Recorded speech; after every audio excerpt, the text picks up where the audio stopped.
Dak Prescott talking real greasy right there. I mean, listen. That's what 4 wins would do for you. The guys in the Eagles locker room have rings. I don't know what Dak Prescott got. Well, no, but you know what that is. That's last year they got rings. Yeah, that's cool. This isn't the same team. But they've been there, done that. Yeah, I got you. Okay. But, you know. They've actually won playoff games. Words hurt, Chris. Yeah, I know. Is that keeping it way too real for Friday? It's way too real for me. Okay. All right, let's dive into the game a little bit. If the Cowboys are going to extend their win streak, how do they do it? How do they beat this Eagles team? I think they just go as business as usual. They're on a roll right now. They found their identity. Yeah. They understand who Dak is, who he isn't, but really Amari Cooper being able to be that number one receiver has opened everything up for everybody else, mainly Ezekiel Elliott. And listen, this is a phone booth team. You know, Mark Colombo now is the offensive line coach. Yep. They're coming downhill. You know, Zeke has got those shoulders square. Guys are banged up now. You have to make those decisions, those business decisions. Guys don't want to stand in front of him. But also, you got to give credit to this defense. You know, we've seen what this defense did to the Saints. But Jalen Smith and Vander Esch, I tell you what, may be the best duel. And I know Sean Lee's coming back. I don't know if I would tell Sean Lee, you know, maybe take another week off, let these young bucks get it, because they're getting it done. They're running, and the defensive line are allowing these two guys to scrape and make all the plays. The one thing I want to see, Bart, is this team, the Dallas Cowboys, match the intensity level that they had against the New Orleans Saints, because it felt like when they played that game, their season was on the line. Remember, Jerry Jones was talking about how they need to play every single play like a Super Bowl play. Yeah. DeMarcus Lawrence saying that they're going to choke them out. Like, they were locked in on that game, but after you beat a Saints team, which was regarded as one of the best teams, if not the best team in football, there's a tendency to kind of relax and read your press clippings and believe that you're better than you are. So I want to see the Dallas Cowboys come out with the same intensity level, especially on the defensive side of the ball, because that's what's going to have to lead this team if they plan on winning this division. It's going to have to start with their defense. Keep in mind, their defense was outstanding against the Saints in sudden change and in the red zone. They're going to have to duplicate that type of performance if they're going to beat the Philadelphia Eagles this week. Keep that same energy when you see me. There you go. That's what I'm talking about. Intensity, attention detail, bulletin board, none of that should be a problem for the Cowboys this week. Well, for either team. But if Dallas wins, they win the division.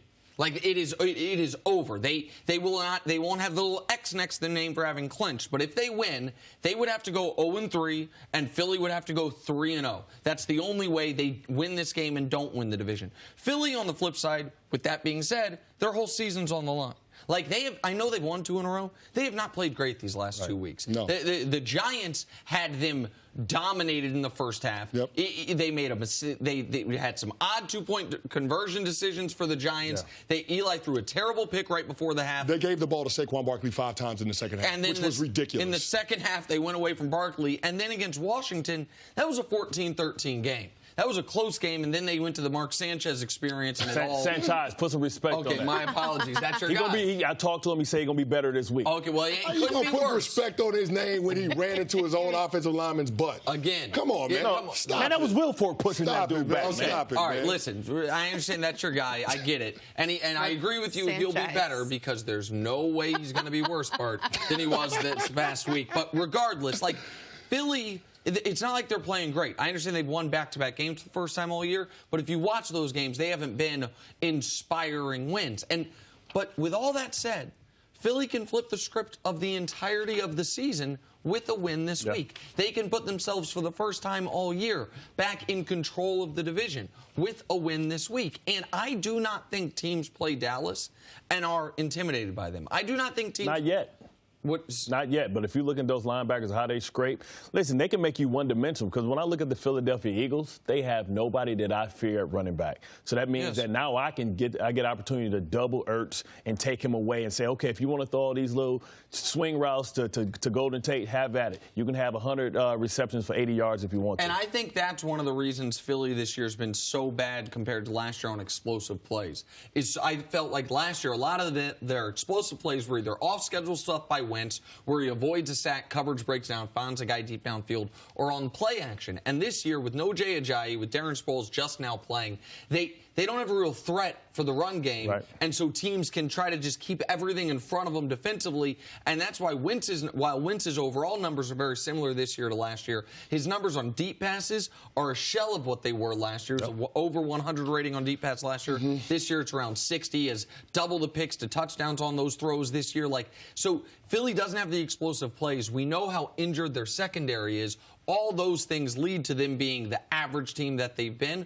Again, with all that said, they beat Dallas. Yeah. They're in first place in the division. And to do that, to beat Dallas, I think you're going to need some of those explosive plays. You're going to need downfield passing from Carson Wentz. And even though they don't have the deep speed vertical guy, you still got Alshon Jeffrey, who can get down the field and win 50-50 balls. And then, of course, Zach Ertz, who's on pace to break Jason Witten's receptions record of 110 for a tight end. So, I mean, you still have some viable weapons. And Carson Wentz, you have to find a way to allow him to use his legs to put pressure on the defense. Like the Dallas Cowboys got after Drew Brees in that game against the Saints on Thursday night. That was a big reason why they won. Malik Collins, Tyrone Crawford pushing the middle of that pocket. Randy Gregory. And then Randy Gregory, Marcus Lawrence coming off the edge. So to me, when Doug Peterson says, yeah, we're going to do some things creatively with Carson Wentz, get him out on the perimeter with some boots, with some sprints, that put pressure on the defense, not only with the front guys in terms of moving the launch point, but also with the guys on the back end in terms of where the release is coming from the quarterback and the position that those receivers are going to be in.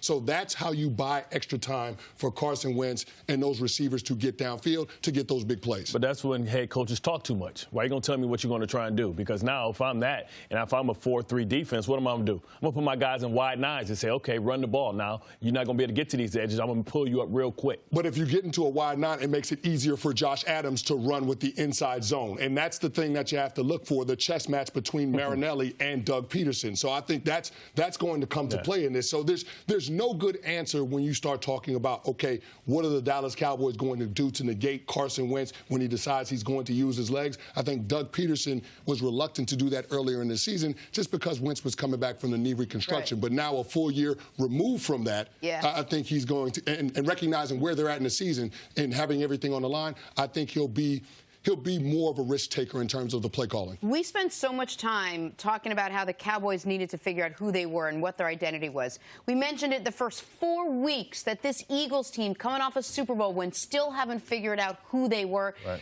And now look how far deep we are into the season. I still don't think they have an identity, and I think that's why it's hard to figure out how they go about winning a game like this. The Eagles winning the Super Bowl last year and doing it the way they did, overcoming the injury to their left tackle, their middle linebacker, most notably their quarterback, I think it warped our perspective on what injuries typically do to a team. Yeah. This Eagles team is down 8 starters. This Eagles team is they switched out Torrey Smith for Mike Wallace. Mike Wallace played 1 game, done. Yeah. Their secondary, they're down to 5th and 6th string corners, which hurts your special teams too. Right, 100%, because those guys are typically just playing special teams. Now your special teamers are like 8th guy or below practice squad at the beginning of the year. They lost Jay Ajayi for the season.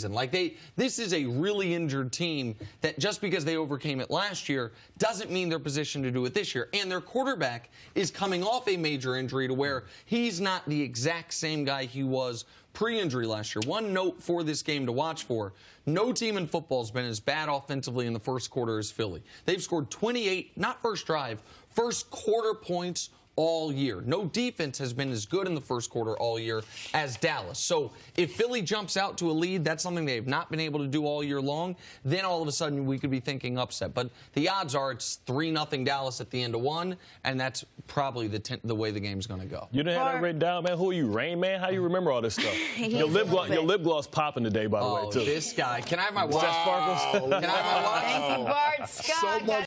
Thanks for watching. Subscribe here to get the latest from the show. Also, be sure to check out more of the best clips from First Things First, or go watch a few segments from our other shows on FS1.